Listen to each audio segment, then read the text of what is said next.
The first London gang show was held at the Scala Theatre to raise money for a swimming pool, and its reputation soon grew and everyone wanted to be part of the London gang. And 80 scouts and leaders became part of one of the most enduring shows, with visits from the King and Queen and appearing in the Royal Variety Show. When the war broke out in 1939, Ralph started the RAF Gang Show, where he discovered many stars including Peter Sellers, Dick Emery, Reg Dixon and Cardew Robinson. In 1971, a scouter from Lancashire suggested that Warwickshire start their own gang show. "There's no talent in Warwickshire," was the reply. How wrong they were. The first rehearsals were held at Leamington College for Boys, following a visit from Blackpool and Warrington gangs. Then in May 1972, the first Wags was staged at the Pavilion in Jeffson Gardens, Leamington Spa. Ticket prices for the first show were only 20, 35 and 45p, and a programme was just 10 pence.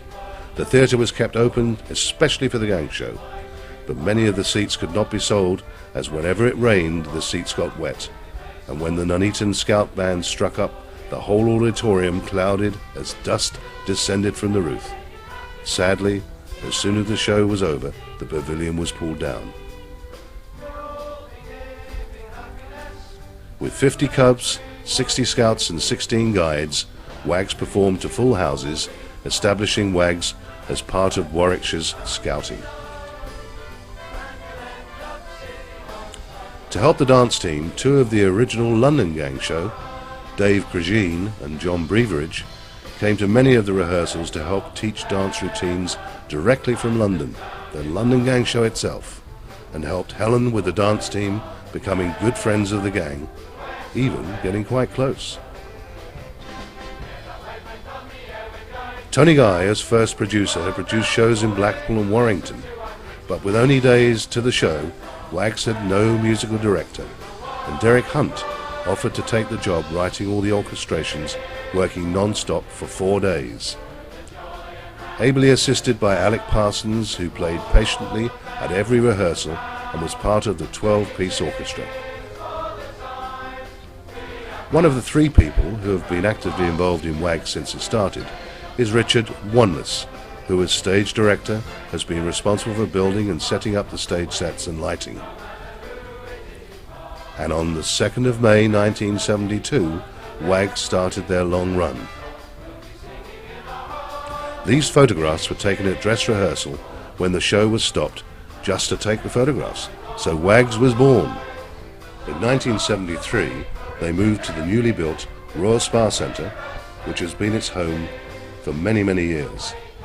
This was a very different experience from the Pavilion and gave us a bigger stage with professional lighting and surroundings and a 750-seat theatre.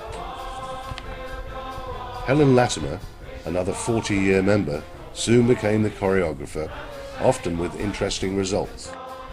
With 40 producers, there are too many to mention, but all have contributed in their own way, working with many, many great gangs.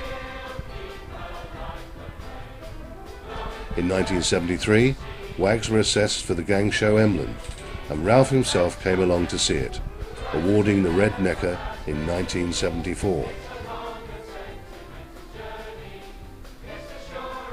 No show would look good without its wardrobe team, who make over 1,000 new costumes every year. Ralph often visited Wags and was always willing to go on stage and talk about his experiences with the gang show in many different places.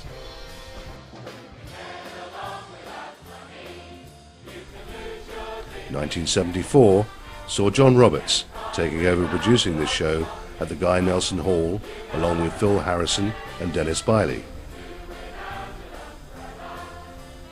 With Tony back and Wags back at the Spa Centre in 1975, promoting the show was important, especially establishing the Wags brand. Wags is short for Warwickshire Gang Show, nothing else. As usual, Wags girls put their best foot forward, and the dance team show their skills as an important part of the show.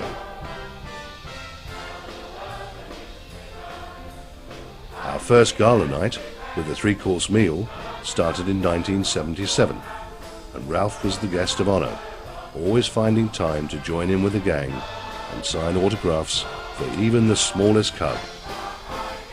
He was very complimentary about the trio performing the Sandance. In 1978, Ralph was persuaded to write some new gang show songs for Wags, and Derek and Tony worked with him on many new items. Ralph hummed the tunes, while Derek wrote them down, then orchestrated them. We produced a songbook. Everyone who appeared in that show received a certificate. Whenever he visited, Ralph was part of Wags, often joining the backstage crew and writing in our program, even wishing everyone a happy Christmas. So 1979 arrived, and videos became available. Not the highest quality, but part of our history.